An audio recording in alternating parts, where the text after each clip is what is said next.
What's up everybody? So today we're going to start off this video a little bit different. I have a little bit of an announcement to make.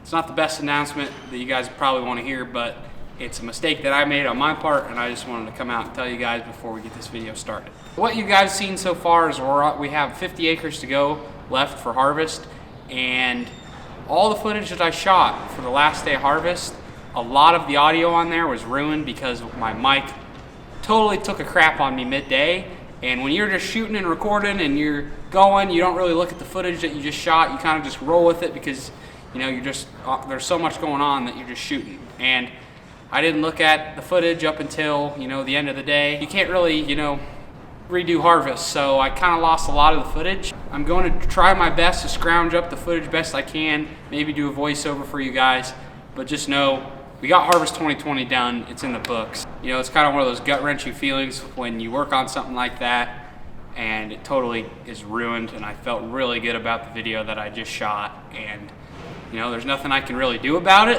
I promise I won't let that happen ever again. That's a YouTube rookie mistake. As I keep doing this thing, I keep learning new things and stuff like that happens. And when there's chaos always happening with the building site getting built, harvest, I'm running around doing so many things that I didn't even think to look at the footage. But I know for next time that look at your footage every once in a while, so just check, make sure your audio works.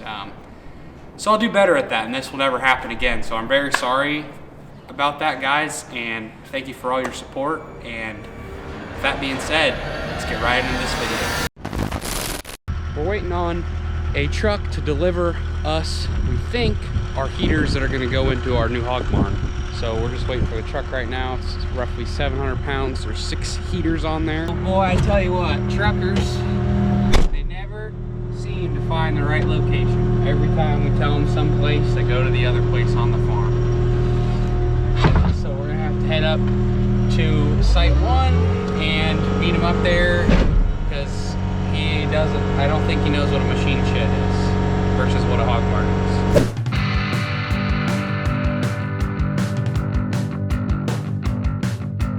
Is there anything wrong here, sir? Yeah. Aren't these supposed to be on here? The edge of the box was barely off the edge of this pallet, and I backed it out and I lifted up too quick, and I wasn't far enough back, and it just I slightly touched the bottom of it, and it's so top heavy that it... I'm just glad I didn't do it. We'll see if we can fix it. It didn't fall hard.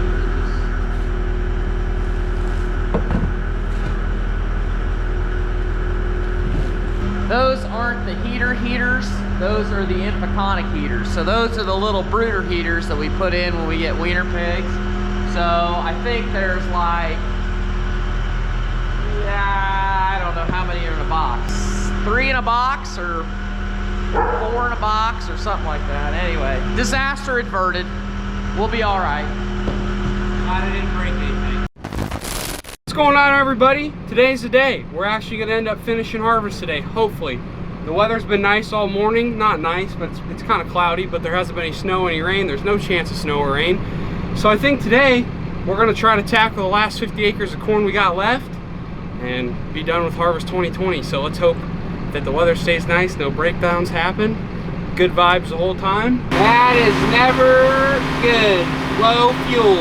The last thing we need right now is for that tractor to run out of gas. It's hooked up to the auger, and the auger won't run. We don't need that. So I'm gonna call Dad up, tell him to bring up some gas. That way this baby runs no problem. We're this damn close to the end. We might as well just fill her up so we don't have to worry about it. Hey, the 4066 is about out of gas. So could you just bring up a little bit? I don't know. Yep. Alright. Yep. I'm gonna go up and see how much room we got left in this bin. We moved 5 loads out of this bin this weekend, and now we're transferring over because that bin was clear full, and we're gonna get as much as we can in here. Since we got this bin coned out, that we're gonna be able to get enough in there that we shouldn't have to move any more corn to get us done with harvest. When you're top dog, you get all the important jobs. So I'm feeling pretty important today, so I figured I'd clean up the mess.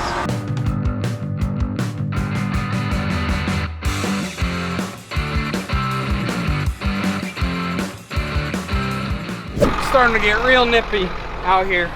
I gotta get back in the tractor. Crank the 8. Whew. I am not ready for winter quite yet. Mother Nature, can we just wait a little bit longer? Just a little bit. Speaking of cold weather, I almost forgot. If you guys want 15% off your next pair of coveralls, I'm just kidding. Carhartt, if you're watching, I'm a big fan. I'd love to hook up my followers with some Carhartt gear, some discount codes. Just saying. Getting closer.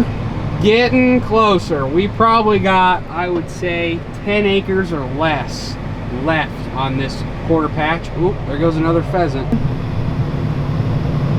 I know I'm not the only farmer with this little corner right here. This is the messy corner. Everybody has a little bit of a messy corner in the tractor. Maybe I am the only one, I don't know, but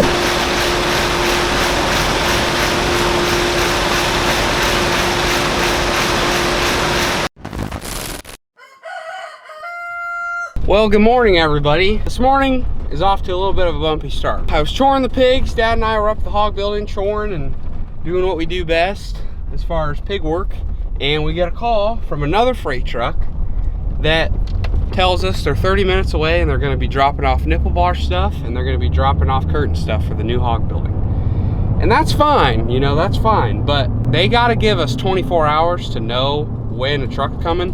We've had 2 trucks out of like 8 trucks to give us a 24-hour heads up that they're coming. It's not the trucker's fault, it's the freight company's fault. There's one thing with this experience that I found: these freight truck guys do a really bad job of letting you know, hey, we're gonna be here this day, giving you a 24-hour heads up. And I mean, that helps us out a lot because it lets us plan our day out. Thank God we're around, because if we weren't, he'd be sitting here for a long time.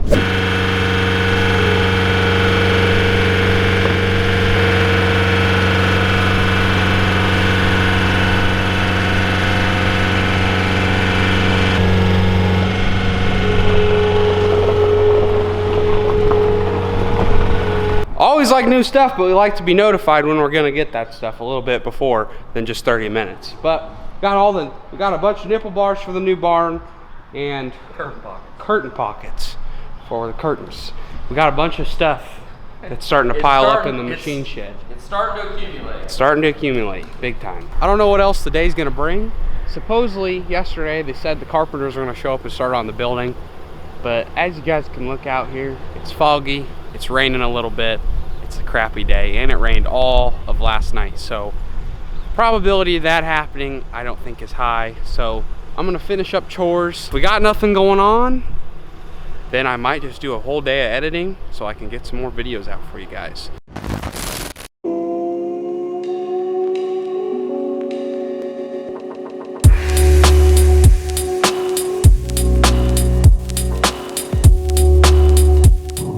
Carpenters and builders ended up coming today, so they got a start on it. As you can see, there's a little bit of framing going on around the building, and I'll show you around and explain a few things.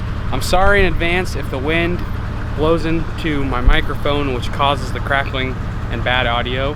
I'm trying to resolve this problem as fast as I can. I ordered another mic. It should be here tomorrow, so my audio should be fixed tomorrow, hopefully.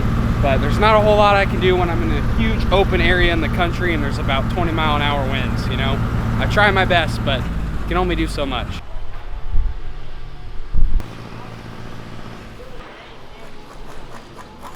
Well, the sun's shining.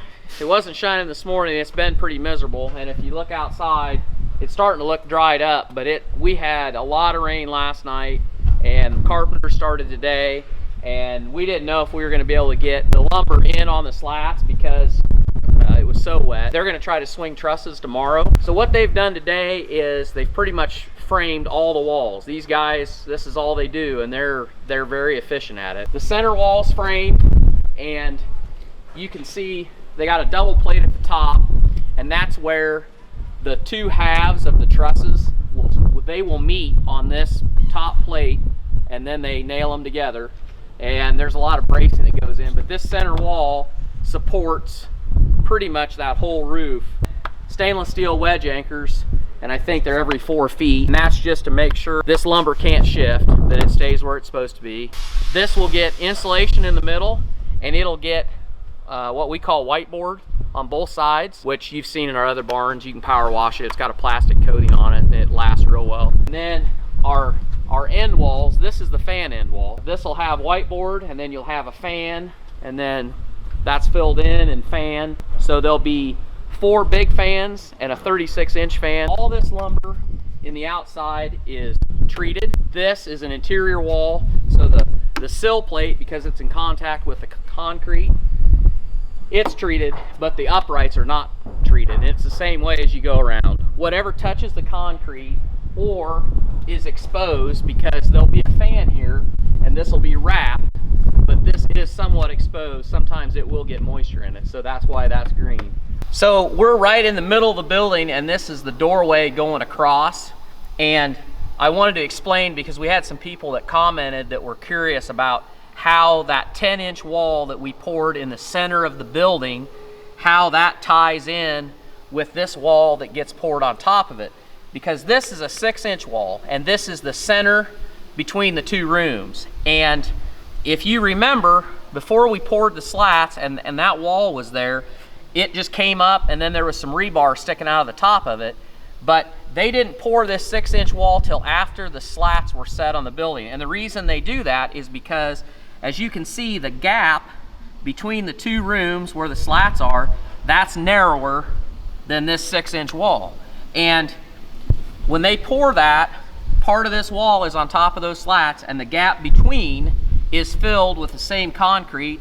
It all goes with this wall, because once that's on here, these slats obviously aren't going to move. And then when they build this center wall on top of it, the trusses meet on top of that wall, and so it's carrying a lot of weight, and it really just locks everything together, so you've got a good strong structure that you don't have to worry about, you know, wind or anything like that. Makes for a lifetime barn.